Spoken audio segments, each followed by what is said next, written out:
Buenas tardes. Gracias por acompañarnos a la inauguración de la 9ª edición de la Cátedra Bourgeois-Pichat. Estamos en esta mesa el doctor Manuel Ordorica, secretario general del Colegio de México, y además demógrafo y miembro de nuestro centro, el Centro de Estudios Demográficos Urbanos y Ambientales, su directora, la doctora Silvia Yorguli, la doctora Fátima Juárez, quien desde este año comienza a actuar, a ser corresponsable de la cátedra y a quien le debemos estar aquí, y por supuesto a nuestro invitado, el profesor Hervé Lebras, quien aceptó gentilmente estar con nosotros y darnos una serie de 3 conferencias esta semana. Desde hace 9 años hemos contado con la participación de un demógrafo representativo de la investigación y de la enseñanza de la demografía en Francia. El profesor Lebras es investigador emérito del Instituto de Estudios Demográficos de París, el famoso INED, de donde han venido muchos de los conferencistas que hemos tenido en estos años. Profesor también de la Escuela de Alto Estudio en Ciencias Sociales. En ambos lugares ha desempeñado importantes cargos desde 1967 a la fecha. Su quehacer demográfico desborda ampliamente la especialidad de él, que es la demografía matemática, con incursiones en muchas otras áreas, y a esto me quiero referir diciendo que el profesor Lebras comparte con M. Bourgeois-Pichat, del cual lleva el nombre esta cátedra, no solamente el de haber trabajado con él en el INED, sino algo a mi modo de ver más importante, el uso de las matemáticas en sus formulaciones analíticas y el ser muy imaginativos en la manera de vincular la demografía con otras disciplinas, la historia, la ética, la política, la economía e incluso en el caso de Hervé Lebras con la arquitectura. Al crear esta cátedra buscábamos mostrar que la demografía no es una disciplina aséptica, con interés solamente en los números y las fórmulas. Queríamos hacer notar que el manejo adecuado del instrumental metodológico técnico es indispensable, pero no suficiente para entender la dinámica demográfica, que es necesario vincular este conocimiento con el de otras disciplinas. En la introducción del libro The Nation of Demography, publicado por el profesor Lebras en 2008, encontré unas líneas que van, a mi parecer, en el mismo sentido de los objetivos de esta cátedra, cuando él afirma: cuanto más preciso sea el análisis que relaciona el comportamiento con las observaciones, mayor será la capacidad para inferir cambios en los comportamientos a partir de estas observaciones. El profesor Lebras es crítico de la generación de la información, incluso del lenguaje utilizado en las preguntas, cómo se hacen las preguntas para captar la información. También lo es de la formulación e interpretación de los indicadores que se infieren. Esto acompañado de una gran originalidad en el planteamiento de las preguntas que se hace sobre los grandes temas de la demografía. En las conferencias que impartirá durante esta semana tratará 3 de los temas que ha trabajado durante muchos años: la relación entre población y subsistencia, que es el tema del día de hoy, las proyecciones de población y el envejecimiento.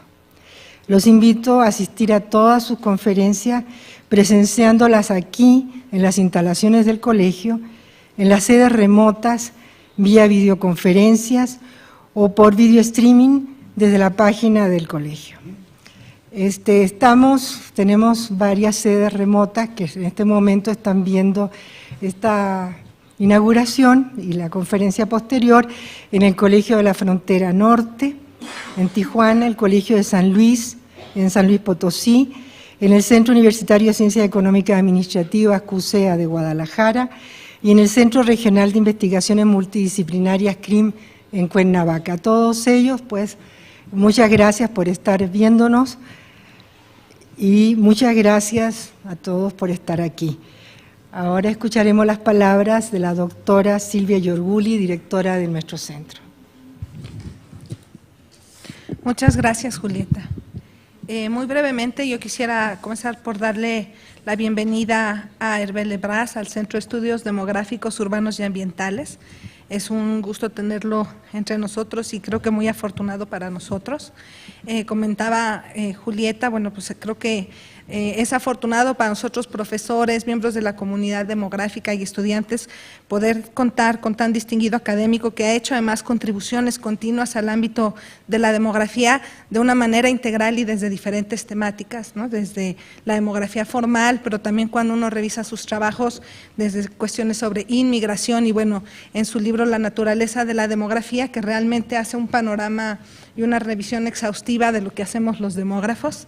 En ese sentido, pues nos da mucho gusto y le agradecemos su visita.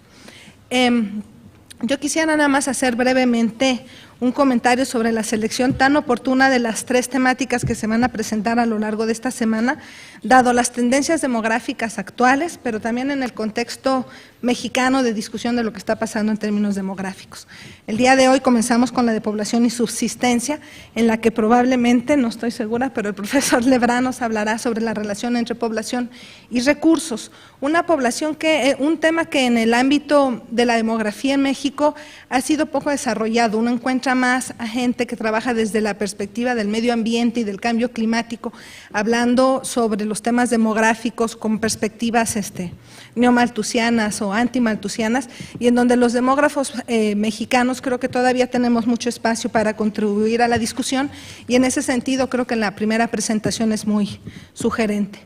La segunda presentación no podría ser más oportuna dado lo que se está discutiendo actualmente sobre proyecciones y la población observada en México, ¿no?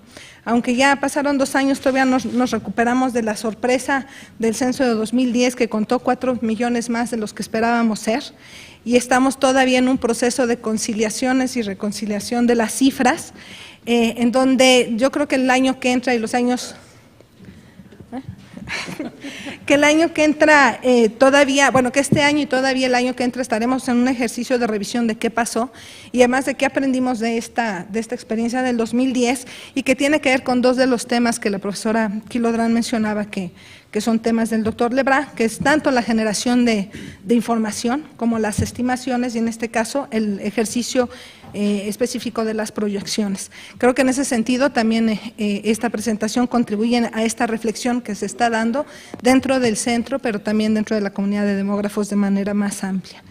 Y bueno, finalmente sobre el tema de envejecimiento, creo que ahí no hay mucho que decir que no esté ya dicho en términos de la importancia del tema, el gran tema, como lo dice la presentación o el título de la presentación del profesor Lebras.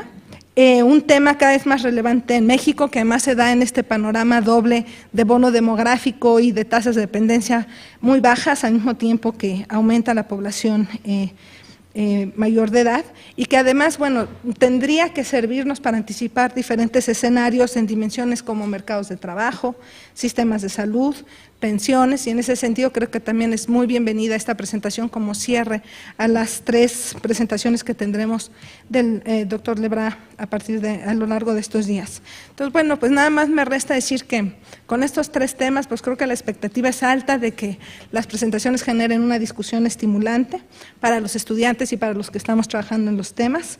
Agradecerle de nuevo al doctor Lebras y también agradecerles a la doctora Fátima Juárez y a la doctora Julieta Quilodrán, que estuvieron pues, trabajando en toda la organización y que hacen posible que estemos hoy aquí en este espacio, al doctor Jean-François Proudhon, por ejemplo, que siempre ha sido entusiasta apoyador de esta cátedra, y bueno, también a las otras personas que han apoyado, que han trabajado a lo largo de estos meses junto con Fátima y Julieta para hacer posible la realización de esta cátedra.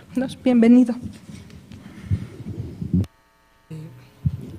Ahora escucharemos las palabras que nos va a dirigir el doctor Ordorica, secretario general del colegio y un colega nuestro demógrafo. Siempre resalto esto durante esta cátedra. Muchas gracias, Julieta, pero además soy demógrafo y ya me leí su libro, ¿eh? Es buen estudiante. Buenas noches. Bueno, en primer lugar, muchos saludos del doctor Javier García Diego, es el presidente del Colegio de México, de Jean-François Proudhon, muchas gracias por todo el apoyo que nos ha brindado siempre en esta cátedra. Y bueno, quiero dar la más cordial bienvenida a Hervé Lebrá, al Colegio de México. Hace rato estábamos platicando, ya ha venido varias veces, y ahora pues viene a darnos una serie de conferencias en el marco de la cátedra Bourgeois-Pichat. También aprovecho la ocasión para enviar saludos a nuestros colegas que se encuentran enlazados por videoconferencia. Verdaderamente me da mucho gusto que todos los demógrafos que están en otras partes del país estén con nosotros, y también la verdad me da muchísimo gusto tener aquí con nosotros a muchos estudiantes, muchas caras jóvenes que están trabajando precisamente en el campo demográfico. Esa es una forma que de alguna manera nos da una idea de la frescura con la que se está trabajando el tema. Aun cuando Bourgeois-Pichat no impartió cursos en México, su trabajo ha sido muy reconocido en nuestro país en el campo del análisis demográfico por su enorme creatividad en el análisis demográfico. Este tipo de enfoques han aportado mucho al desarrollo de la investigación y, si ustedes no saben, también a nuestra política de población en México. En un mundo en el que la velocidad de las computadoras es muy grande, en el que la capacidad de memoria de ellas es inmensa, el análisis demográfico se reconoce cada vez más como la herramienta poderosa, y más la parte de demografía formal, la parte de demografía matemática. Nos saca del ambiente mecánico y nos involucra con el enfoque creativo. Lo más importante es pensar.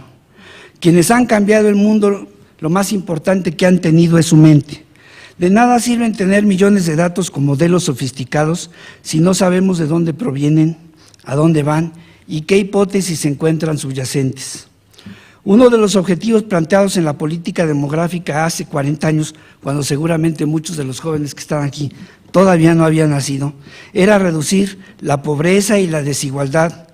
Nuestros estudios en estos campos han fracasado y las acciones de los políticos no han servido para atender estos problemas. Somos más pobres y más desiguales. El Colegio de México se encuentra unido a los demógrafos franceses por varias razones. La primera es que varios de ellos apoyaron de manera importante el nacimiento de la maestría en demografía. Demógrafos como Pressat y Tabat fueron pioneros en la enseñanza de este tema en México y pusieron los cimientos para que la demografía hoy sea importante en el país. María Eugenia Zavala, Ana Cabré impartieron varios cursos de análisis demográfico hace 3 décadas que, aunque no son francesas, su enfoque está muy relacionado a esa escuela.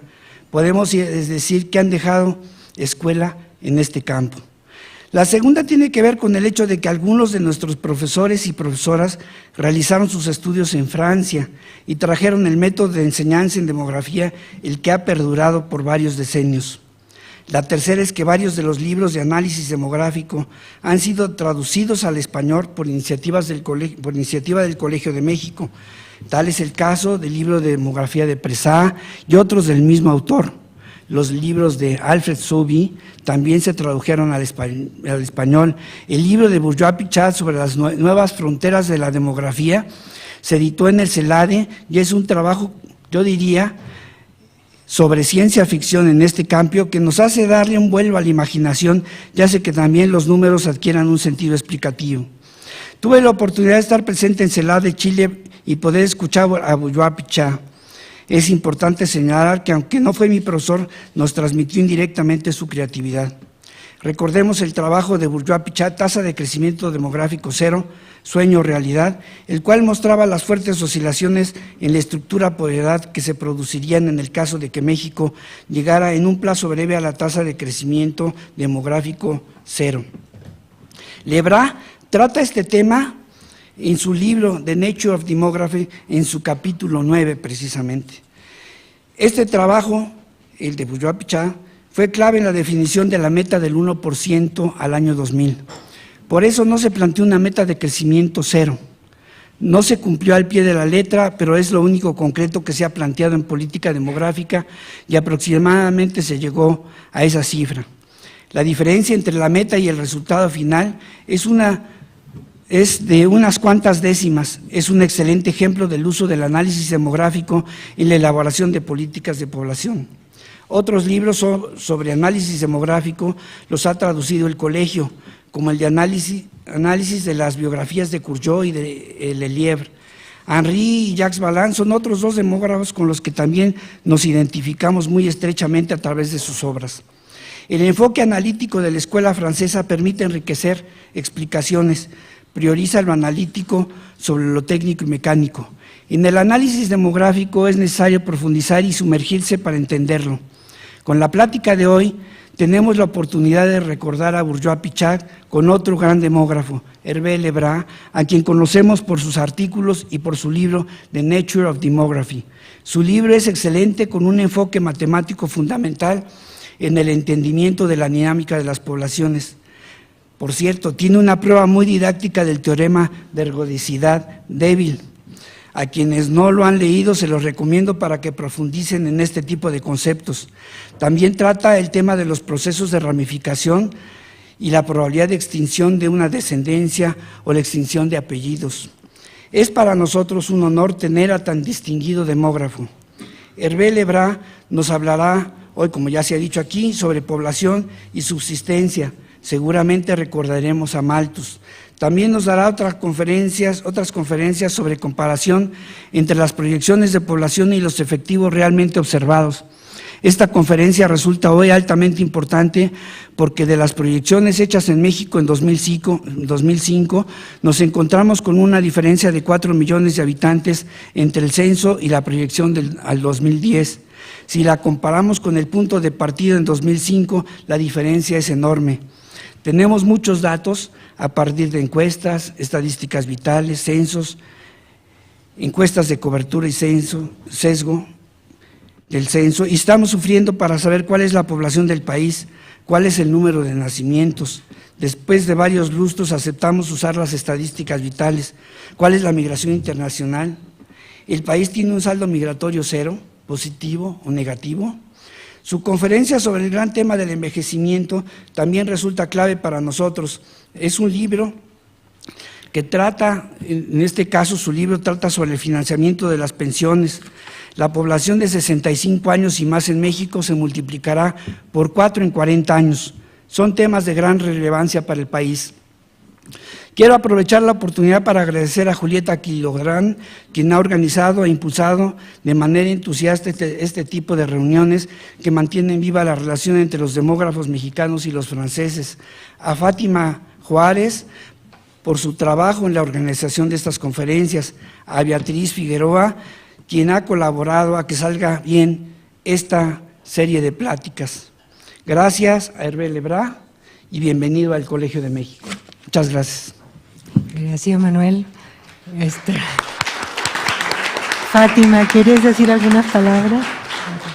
Bueno, pues ahora le pasamos el micrófono a nuestro conferencista invitado. Muchas gracias. ¿No podemos bajar? Sí. Van a ponernos aquí, pero mejor. Bueno, yo creo que ya desde allá.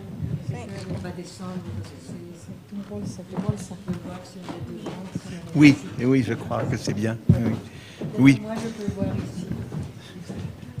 Eh bien, je vous remercie pour votre invitation. Je remercie le Bueno, Colegio de México. primero que nada, quisiera expresar mi agradecimiento al Colegio de México por su invitación.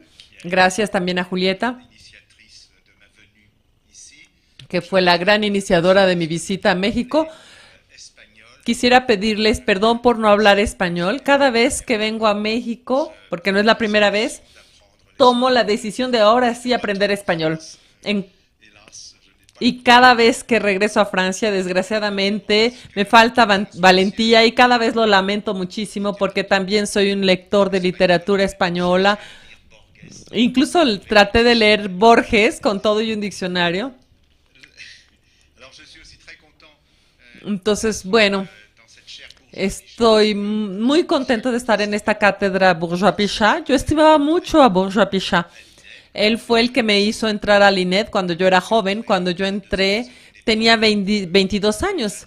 Era una época en que los jóvenes egresados no tenían problemas para encontrar un empleo, era casi al revés, nos estaban buscando y trataban de acapararnos de inmediato. Y bueno, con respecto al tema de la conferencia de hoy, que será menos demográfico de cierta manera que las siguientes, estoy muy interesado por el contexto mexicano. Yo voy a dar una conferencia bastante general el día de hoy, pero resulta que hace unos 10 años escribí un libro que en francés se llamaba Los límites del planeta y que fue traducido al español. Y en ese libro yo había estudiado de manera relativamente profunda el caso de la producción agrícola en México y de los problemas que se planteaban, que eran realmente ilustrativos de los problemas que podían aparecer en el conjunto del continente sudamericano. Pero de todo esto, seguramente ustedes conocen mejor todos estos problemas que yo. Pero muy a menudo los problemas de la agricultura y de la asociación entre producción de subsistencia y población se dan a nivel continental. Hay un modelo para América, hay otro modelo para el África subsahariana, hay otro modelo para Asia del sudeste. Hay problemas que aparecen, por ejemplo, en la India y que son los mismos en Tailandia, en Vietnam, en China. Y yo creo que los problemas que aparecen en México seguramente se dan también de una manera tal vez un poco diferente, pero a pesar de todo bastante cercana en Brasil o en los grandes países de América del Sur. Es más o menos lo que pasa también en África. Entonces, bueno, voy a tratar de desarrollar esta cuestión tal como se plantea hoy, me parece que con cierta amplitud, pero voy a tratar de mostrarles algo, y es que no se puede pensar la evolución de la población por un lado y la evolución de las subsistencias por el otro lado, sino que hay que pensarlas juntas, las poblaciones y las subsistencias. Son dos cantidades que van juntas. Esta es una vieja cuestión casi desde el nacimiento de la demografía, puesto que se asocia a esto el nombre de Malthus. Y en la teoría de Malthus tienen las subsistencias y por otra parte la población que ustedes ven aquí en azul, bueno, en morado en realidad, que se incrementa y que ya está llegando al nivel del límite de las subsistencias y como ven rebasa las subsistencias. Y evidentemente aquí hay una crisis, la población deja de crecer, la mortandad afecta esencialmente a los jóvenes y a los niños y poco a poco se cultivan nuevas tierras y entonces incrementa de nuevo las subsistencias.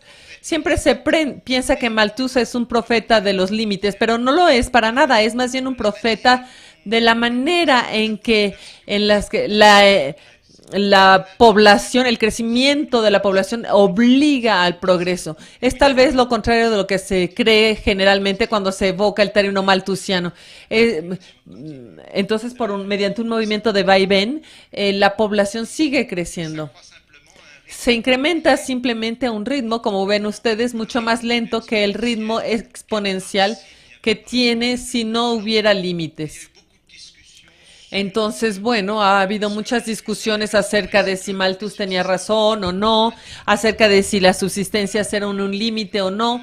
Y hay una autora danesa, Esther Boserup, que publicó un libro muy importante para mostrar una tesis inversa. Ella dijo que era al revés, el incremento de la población lo que hacía que se incrementaran las subsistencias. Pero si se fijan, no está algo tan lejano de lo que dijo Malthus si examinamos su demostración. En los dos casos, sin embargo, tenemos por un lado la población y por otro lado las subsistencias. Y unos dan más importancia a la acción de las subsistencias y es Malthus, se habla entonces de los malthusianos, y otros le dan más importancia al papel de la población y ese es el caso de la danesa Boserup y se habla de los boserupianos. He aquí una gráfica que les muestra desde el 60 hasta el 2010 el incremento de la población mundial. Ahora ya estamos en 7,000 millones y el incremento de la producción de cereales. Y ustedes notarán que aunque hayamos visto el crecimiento histórico más fuerte de la población mundial, la producción de cereales se incrementó un poco más rápidamente en el mundo que la población, lo cual es algo bastante contrario a lo que se dice habitualmente acerca de los límites de las subsistencias. Bueno, las cifras de las poblaciones son, por supuesto, cifras de Naciones Unidas, y las cifras de producción de cereales y de las subsistencias en general vienen de la FAO, la Organización Internacional de la Agricultura, que se encuentra en Roma. Los podemos criticar, por supuesto, pero generalmente son cifras aceptadas. Entonces ustedes me podrían decir, pues no hay problemas de población y subsistencias, entonces ya detenga su conferencia aquí. Pues que creen que sí hay un problema, incluso hay dos problemas, y voy a tratar de desenredar todo eso. El problema es lo que va a continuar. ¿Qué va a pasar después? ¿Podemos seguir teniendo una población que crece? Pues sí, la respuesta ustedes la conocen. Sí, parece que la población va a seguir creciendo. Esto parece evidente. El incremento de la población que vieron hace rato es casi lineal. Entonces uno podría pensar que, puesto que eso dura desde hace 50 años, eso va a continuar. Y las subsistencias parecería que uno llega al límite, ya no parece que haya más tierras cultivables adicionales. Ya parece que estamos llegando al límite y que la catástrofe está ante nosotros. ¿Y estamos al borde de la catástrofe o no? Bueno, cuando vemos las proyecciones de las Naciones Unidas, las Naciones Unidas toman 3 proyecciones. Mañana voy a hacer no una crítica, sino más bien una comparación de esas proyecciones de las Naciones Unidas con lo que sucedió cuando se toman las proyecciones pasadas.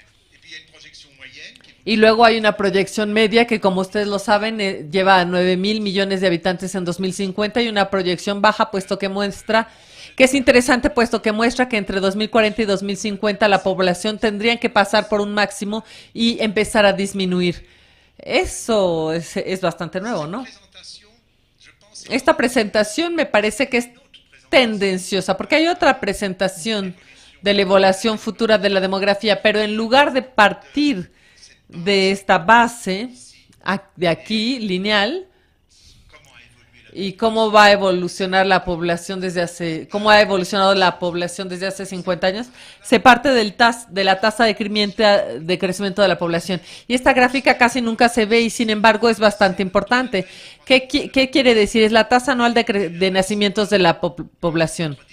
Ustedes ven que entre 60 y 70 hubo un momento en el que la población mundial rebasó el crecimiento de 2%, es decir, que hubo una duplicación en 35 años. Pero vean qué pasó después de este periodo de 1965 a 1970.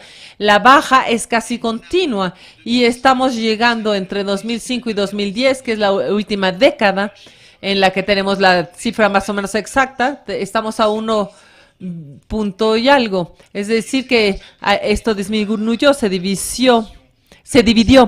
Entonces, si prolongamos esta tendencia, pueden tomar toda la curva desde el 1965, o bien la pueden tomar desde 1985, y esto le da una pequeña diferencia. Pero quiere decir que entre 2040 y 2050, cuando tomamos esta presentación, deberíamos llegar a un incremento de la población que se vuelve nulo. Es decir, un interrumpimiento del crecimiento demográfico e un inicio del decrecimiento demográfico. Entonces yo creo que las proyecciones de las Naciones Unidas, que la proyección baja es la más adecuada, porque seguramente no vamos a rebasar los 9,000 millones de habitantes. Es decir, que el problema del lado de la población, el problema de las subsistencias, tal vez no va a ser demasiado grave. Parece que la población no va a crecer tanto, pero ¿qué pasa ahora con las subsistencias? Ustedes conocen esto en México, la cuestión de la explosión de la población. Una de las primeras veces que se mencionó fue en el Times Magazine. ¿Lo ven esto en la portada? En esta portada, ustedes pueden ver aquí que dice That Population Explosion. explosión de la población. Y podría pasar una hora hablando de cómo están representados aquí los personajes. Se ve como cierto imperialismo americano. Hay buenas familias con solo 2 niños y madres felices que se ven en una esquinita. Y en todos los demás países las mujeres parecen tristes y tienen un montón de niños. Ahí hay toda una mitología de la explosión demográfica que fue en el fondo impulsada por un miedo de los países desarrollados de ver que es un crecimiento demasiado fuerte de los países pobres. Ahora, puesto que del lado de la población parece ser que no tenemos que preocuparnos tanto, ¿qué pasa con las subsistencias? Ahí sí está más complicado el asunto, de cierta manera. Ahí encontramos una primera paradoja. Disponemos, gracias a la Organización Mundial de la Agricultura, gracias a la FAO, disponemos de datos bastante numerosos país por país acerca de la producción y el consumo. Y tenemos una sorpresa, y es que estos datos están en kilocalorías. Las cifras que ustedes ven aquí están en kilocalorías. Y hay una sorpresa. Yo puse el consumo por persona y por día en promedio en el mundo. Y ustedes pueden ver que en promedio un humano consume 2.800 kilocalorías por día. Y cuando nos preguntamos cuál es la producción de calorías de cereales, 3.000 kilocalorías por hombre. Si dividimos el conjunto de la producción por el conjunto de la población, llegamos a 3.000, otros vegetales 2.000 y los animales 500. Ustedes hagan la suma y esa fue mi sorpresa, mi primera sorpresa cuando escribí este libro acerca de los límites del planeta, y es que la producción es de 5.500 kilocalorías y el consumo de 2.800, es decir, la mitad. Entonces, la verdadera pregunta es, ¿dónde están las 2.700 calorías que faltan?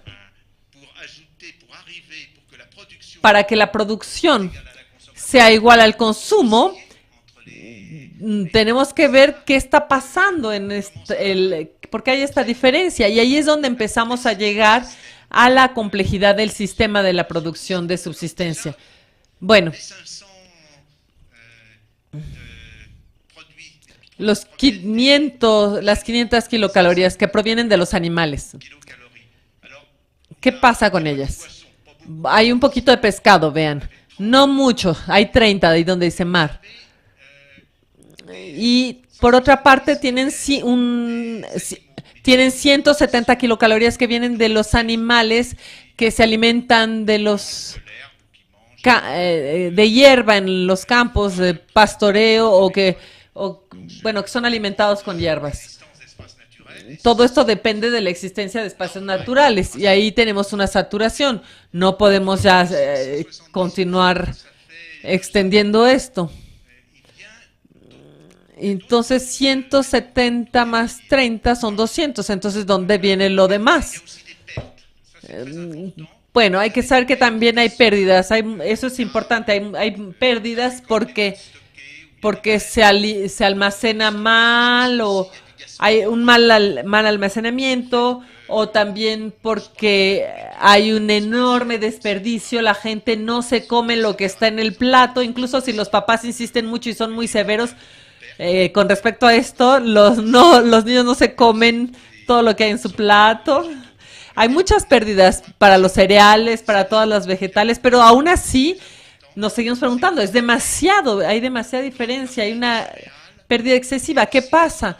Hay una gran parte de los cereales y de los otros vegetales que le va a servir de alimento a los animales.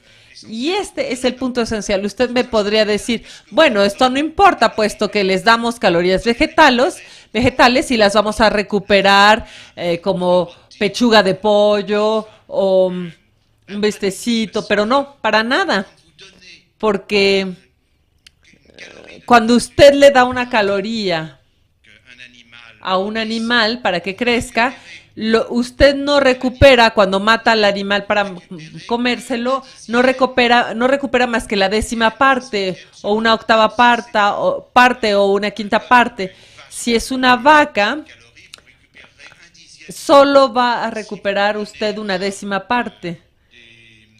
Si usted se lo da a animales más chiquitos como puercos, se recupera como una sexta o una séptima parte, y a los pollos o a las aves se recupera una quinta parte. De tal manera que en total ustedes van a tener el conjunto del esquema.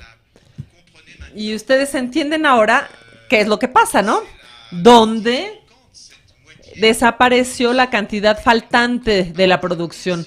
Vean, una gran parte, 1.650 kilocalorías, es decir, una enorme parte con respecto a los 2.800 que cada humano consume, se va a la alimentación de los animales. Para darles otra cifra, en los anuarios actuales de la FAO, la parte de los cereales que va a los animales es incluso más importante que lo que están viendo aquí.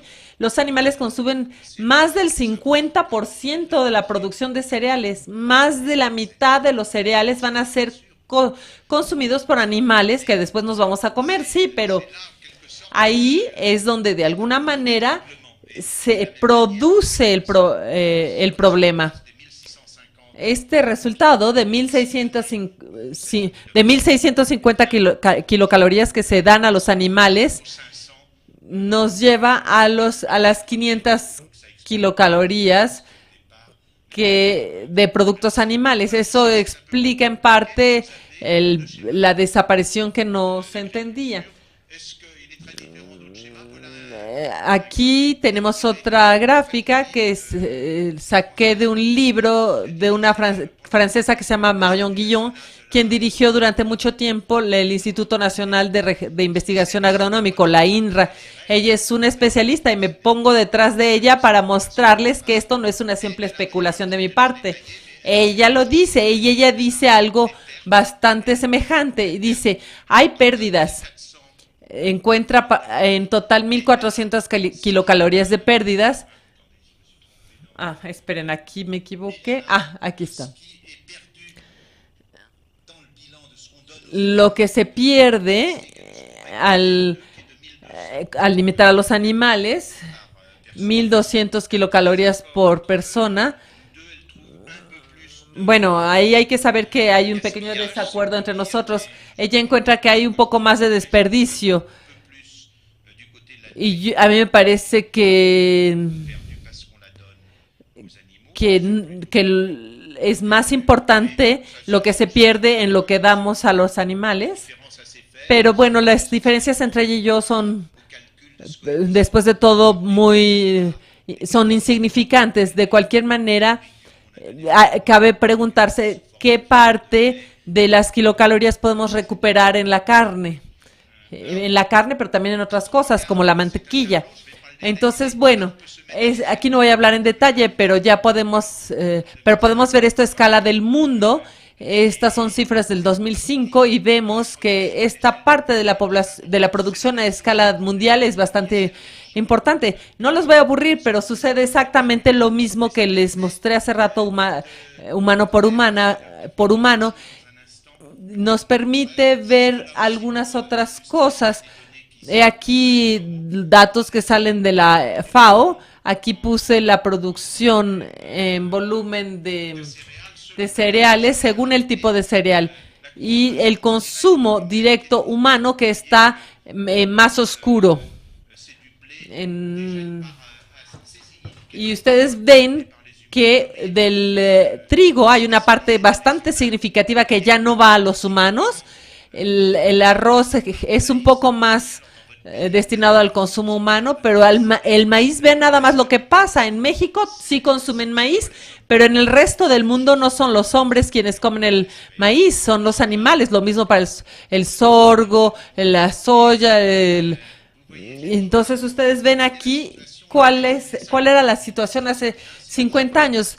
1961 son las cifras más antiguas dadas por la FAO, y se darán cuenta que en aquel entonces, aparte del maíz y el sorgo,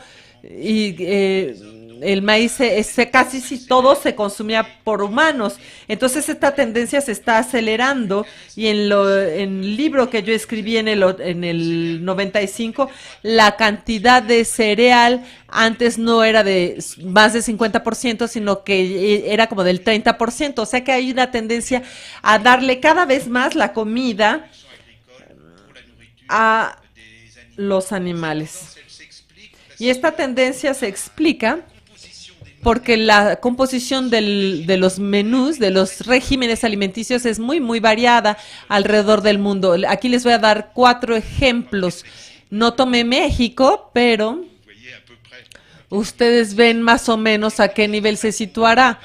Vean como países muy pobres como Bangladesh, que además tienen ciertas prohibiciones alimenticias. Lo que ustedes ven es aquí cuántas calorías animales y cuántas calorías vegetales están disponibles y son consumidas por habitantes de Bangladesh. Y vean que simplemente en su comida 2.5% de sus calorías son de origen animal. Incluso en Nigeria, a pesar de su petróleo, está apenas en 4.3%. Estados Unidos, que son grandes comedores de carne, están en 36%. Y tengo vergüenza, pero Francia llega a 45%. No es que comamos mucha carne en Francia, sino que comemos mucho queso, mucha mantequilla. Y todo eso son producciones animales. No se preocupen, no estoy diciendo que habría que prohibir el queso y la mantequilla, pero sí hay que ser realista y enfrentar el asunto. Y enfrentarlo quiere decir que cuando el 45% de la comida de uno viene de los animales, esto quiere decir que hace falta muchísimo cereal y muchísimos productos agrícolas primarios para alimentar esos animales que nos estamos comiendo. Y esas cifras se reflejan en la otra gráfica. ¿Qué pasaría si no hubiera ninguna producción vegetal que se diera a los animales? Si los humanos se comieran toda la producción vegetal de cereales o de otros productos, por ejemplo, verduras. Bueno, en ese caso quedarían algunas calorías animales que provendrían de animales que comerían en pastos naturales o de pescado o de animales que son cazados. Y con la producción actual podríamos alimentar 10.000 millones y medio de habitantes. Imagínense, estaríamos muy por encima de las necesidades de la población actual del mundo. Simplemente tendríamos que dejar de comer tanta carne y no comeríamos tanto pescado. Pero si hiciéramos lo inverso, si todos nosotros nos pusiéramos a comer un montón de carne y quisiéramos comer 100% de calorías animales, claro, no vamos a llegar a eso, pero ¿qué pasaría? Toda la producción de cereales y toda la población de otros vegetales sería dada de comer a los animales y recuperaríamos esto bajo forma de leche, carne, mantequilla, y solamente 2.000 millones de habitantes podrían comer. ¿Se dan cuenta de las consecuencias drásticas tan diferentes según nuestras costumbres alimenticias? Bueno, a escala del mundo actualmente consumimos 18% de calorías animales. Ese 18% es lo que encontramos para la comida de los japoneses, por ejemplo. No es que les esté haciendo un alegato para que coman menos carne, pero les recuerdo que los japoneses comen de ese 18% y son los que tienen la esperanza de vida más larga del mundo. No soy un fanático de los japoneses, pero debo decir que no me desagrada su comida. Y para hacer el mea culpa, yo me puedo preguntar, ¿y qué pasaría si todos los hombres de la Tierra comieran al estilo francés? Pues, ¿qué creen? Solo podríamos alimentar 4.000 millones de personas. Entonces, me parece que el desafío, ustedes verán en un momento que hay otro desafío que está apareciendo. El verdadero desafío no es la cantidad de habitantes como uno lo piensa a menudo, sino el tipo de régimen alimenticio hacia el cual nos estamos dirigiendo. Ahora bien, masivamente y seguramente por influencia o incluso por imitación de lo que sucedía en los países europeos y en los Estados Unidos, casi toda la Tierra, todo el planeta se ha puesto a querer comer carne, más carne. No podemos culpar solamente a los franceses y a los norteamericanos, y no podemos decir solo los franceses y los gringos van a tener derecho de comer carne. Pero, ¿qué está pasando? Está explotando la necesidad de comer carne. Hay aquí una evolución de la producción mundial de carnes. Y ustedes pueden ver aquí cómo para China se multiplicó en menos de 40 años, la producción de carne se multiplicó por más de 20. En Brasil también aumentó. En Estados Unidos, aunque ya comían mucha carne, también aumentó. La Unión Europea se ha calmado un poco, pero tiene niveles bastante altos. Esta es la producción total, el consumo en China de comida de origen animal sigue siendo 2 veces inferior a la de la Unión Europea. Pero otra manera de ver esto, bueno, no se preocupen, no los voy a aburrir con demasiados cuadros, pero hay una sobreabundancia de datos que están demostrando lo que les digo. He aquí datos que muestran cuál es el consumo de productos animales, esta vez a nivel total, en 1971 y en el 2010, por tipo de productos animales. Y aquí ustedes pueden ver que el aumento fue enorme, es de 122%, lo cual es enorme. Hay grandes diferencias. De alguna manera, pueden ver aquí que el pollo aumentó mucho, el puerco ha aumentado mucho. Los que tienen un coeficiente de transformación más bajo, hay unos que tienen un coeficiente más bajo y entonces tal vez no tenemos que ser tan pesimistas, pero vean aquí, vemos que la producción se está orientando hacia los animales. Vean, por ejemplo, para un país como Argentina, cómo ha evolucionado entre 1961 y 2010, cómo ha evolucionado la evolución de soya, la producción de maíz y la producción de trigo. Y la superficie destinada al trigo, donde dice blé es trigo. Entonces la producción ha aumentado porque también el rendimiento aumentó. Vean que ya pasamos a 15,000 millones de toneladas prácticamente. Pero para el maíz, vean que la progresión es todavía más fuerte. Y claro, el soya se lleva todo, le gana a todos. Los que conocen bien a Argentina, Julieta, tú conoces muy bien a Argentina. Ustedes sabrán que Argentina se ha vuelto en gran parte un enorme campo de soya. ¿Y quién compra esta soya? Los chinos, para alimentar animales. Todo esto tiene una lógica. Y vean en China el 1,000,000 de toneladas, lo que ha sucedido en las diferencias de consumo de carne de puerco y carne de res. Vean que la carne de res todavía no es muy consumida en China, pero para el puerco el crecimiento es absolutamente enorme. Y también hay una parte de lo que va al desperdicio que puede servir para alimentar a los animales. Ahí hay cierta pequeña recuperación posible. E incluso en Estados Unidos, la superficie destinada al maíz aumentó mucho entre 1961 y 2010. Pasamos de 23 millones de hectáreas destinadas al maíz a 33 millones, es decir, 50% de aumento, mientras que para el trigo la superficie empieza a disminuir. Hubo un aumento de la producción, pero las superficies empiezan a disminuir. ¿Por qué? Pues porque los agricultores, los campesinos toman decisiones, son muy buenos actores económicos que eligen la producción más interesante y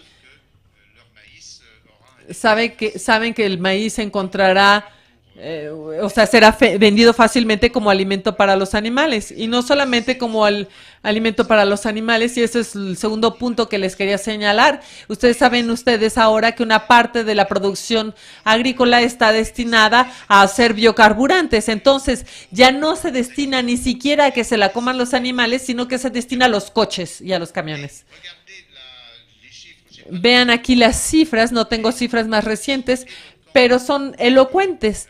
Vemos aquí que, vemos el crecimiento. Vean, tengo las cifras de 2001, 2005, 2006 por categorías. Vemos que para el trigo la utilización como biocarburante es todavía muy baja, pero si ustedes toman la caña de azúcar, ya en el 2008 una quinta parte de las cañas de azúcar se iban a producir biocarburante.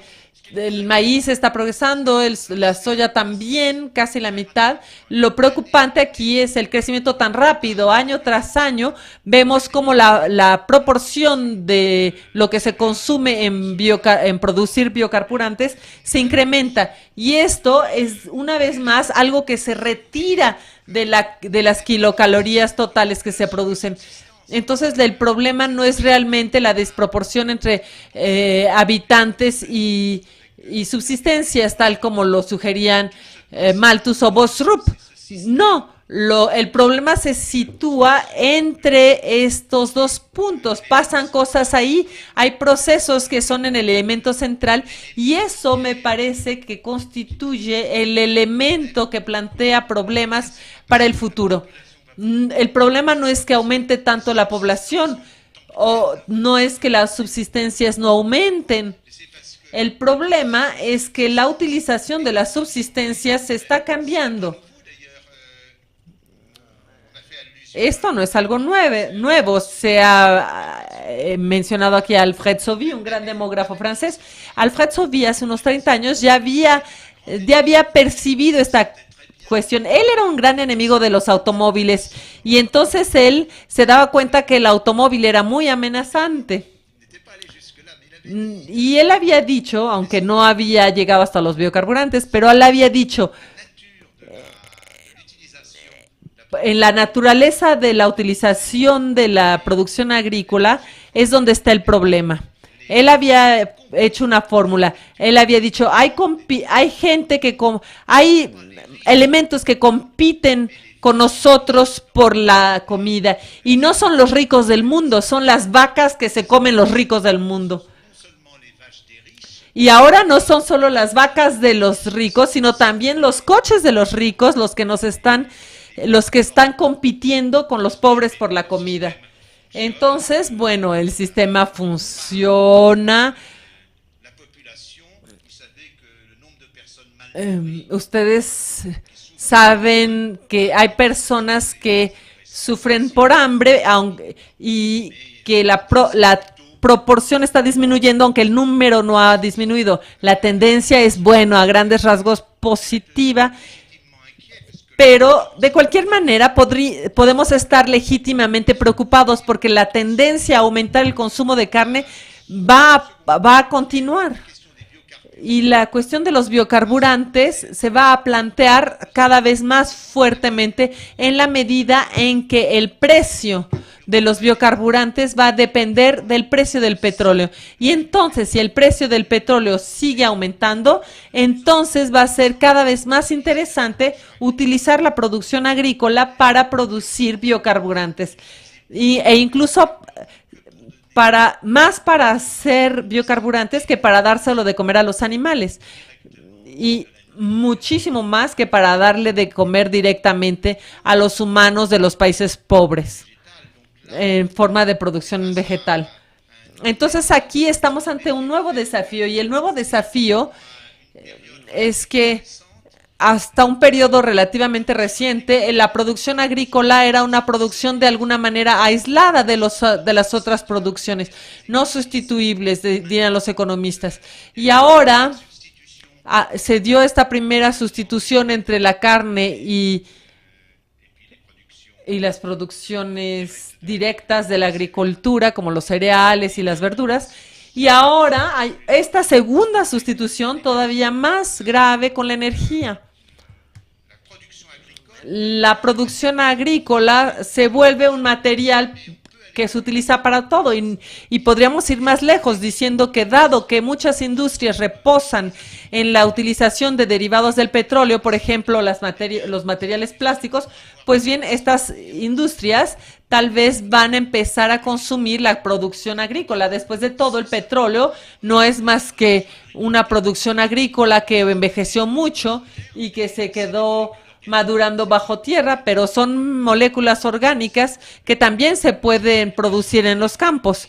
Hay elementos más positivos para no dramatizar tanto en esta conferencia. Podría decirles, bueno, a lo mejor hay posibilidades de carburantes de segunda generación.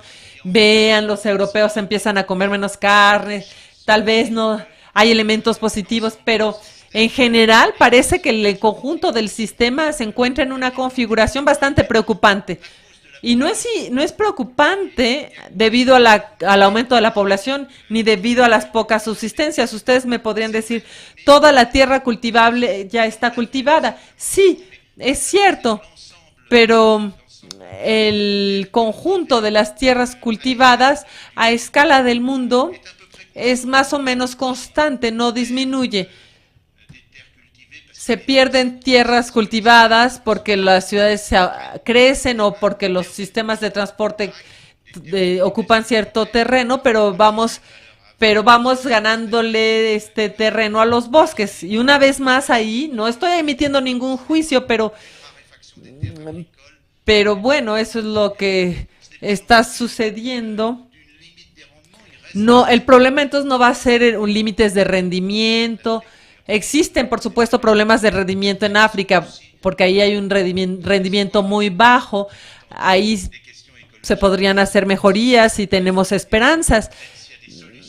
Pero también después hay problemas ecológicos, incluso si hay soluciones de producción, a su vez esa producción aumentada crea problemas ecológicos graves. Pero en fin, para terminar les voy a mostrar cifras. No las voy a detallar todas, por supuesto, pero les voy a dar una idea.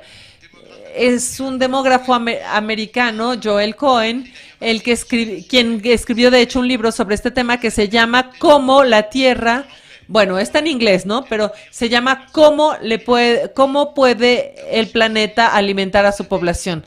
Y él analizó cuáles habían sido todas las estimaciones de la población máxima de la Tierra que habían sido hechas desde los orígenes y que habían sido hechas por científicos. No tomó estimaciones fantásticas así como algunas que había, por ejemplo, en Francia. En Francia había un comandante de marinas que era especialista en tiburones y él dijo el límite máximo es de 600 millones de humanos. Era el comandante Cousteau. Ya sé que es muy famoso por otras cuestiones, pero dijo una ineptitud. Bueno, Neven Uck fue el primero que usó un microscopio, sobre todo para observar los espermatozoides, que fue el primero en describir, pero también está William Peckett. Y mañana voy a mostrar que fue el primero en hacer una previsión demográfica y vaya, pues no fue tan mala. Y luego hay muchas otras personas que mañana mencionaremos también, como Raymond Pearl. Y ustedes verán que la razón por la cual les muestro estas cifras es que estas cifras son extraordinariamente variables. Por ejemplo, hasta abajo de la lista, ustedes ven aquí Revel, que es un sabio muy interesante, un científico muy interesante que dirigió el departamento de agronomía en Harvard en los años 70, y él estimaba que se podrían alimentar 40,000 millones de habitantes sobre la Tierra, y lo había argumentado. Y en cambio, su rival en el lado oeste de los Estados Unidos, que se llama Paul Ehrlich, este nombre aparece en la lista hacia el final, 1, 2, 3, 4, 5 antes del fin. Ehrlich, él estima que 5.5 mil millones de habitantes es el límite máximo. Y en un libro muy famoso que se llama La bomba de la población, The Population Bomb, es todavía peor que la explosión, ya es bomba de plano. Y es en una época en que había un enorme miedo de la bomba atómica, el título era muy angustiante, ¿no? Bueno, y él decía que, bueno, Lo mejor sería que no hubiera más de 1,000 millones de personas. Él decía, no vale la pena ir al máximo, sino a lo óptimo. Y lo óptimo es 1,000 millones y no más. Entonces ustedes pueden ver como científicos tan famosos y tan loables como Ehrlich o como, en fin, como los otros, tienen enormes diferencias, como las hay actualmente sobre el calentamiento climático o la población. Las diferencias son enormes. Bueno, Revel razonó como si todo mundo fuera vegetariano, como buen agrónomo. Pues sí, él tomó la producción agrícola, entonces él dijo, sí, claro, puede vivir 40,000 millones de personas. Mientras que Ehrlich actuó como ecologista y él tomó en cuenta el consumo más costoso, que es el de los habitantes de California, y dijo, no pueden haber más de 1,000 millones. Entonces ya con mis explicaciones ustedes entienden por qué se dan estas diferencias. Entre más altas son las cifras, es que son agrónomos, etcétera, y los que tienen las cifras más bajas son ecologistas. Y les hago un poco de publicidad para mi conferencia siguiente, vamos a hablar de esto mañana, y hice un promedio de estimaciones según los periodos de 50 años, desde 1650, o periodos un poco más amplios, y ustedes pueden ver que esto refleja de alguna manera el optimismo general de una sociedad.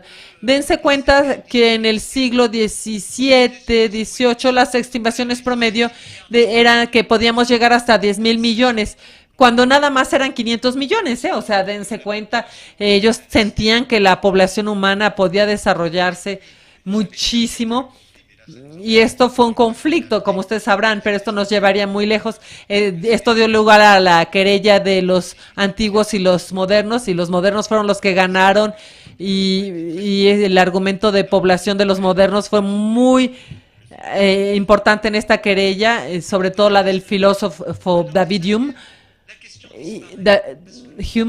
pero en el siglo XIX el optimismo es casi delirante. Hay una carta de Marx a Engels en la que Marx está en la correspondencia científica de Marx y Engels, que es de alguna manera muy divertida, porque Marx es un verdadero alocado y Engels es un espíritu, una mente razonable, entonces siempre le está diciendo no exageres, y entonces Marx le decía que a lo mejor poniendo electricidad en el campo se multiplicará la producción por 10 o por 10,000. Entonces ya el problema de producción máxima ni siquiera se planteará, sino tal vez en el año 5,000. Entonces, entre 1900 y 1950 no estamos en el optimismo. No hay que olvidar que se dio la crisis de los años 30 y todos los acontecimientos políticos que ya saben, y el promedio cae más bajo que en el siglo XVIII, y en la posguerra, en la época de los 30 gloriosos en Francia, el optimismo es tremendo y el promedio sube a 25,000 millones, y todo el mundo dice, sí, podríamos llegar a 25,000 millones de humanos, y luego, ¡paf!, llega la crisis del petróleo. Llega este libro acerca del límite del crecimiento, del limit of growth. Entonces el optimismo baja, el ecologismo aumenta y se habla de 8.8. Esto es interesante porque aparentemente nos estamos dirigiendo a los 9,000 millones. Entonces, bueno, yo no soy muy pesimista, si ustedes ya se dieron cuenta. Y bueno, muchas gracias. Espero sus críticas y sus comentarios y preguntas.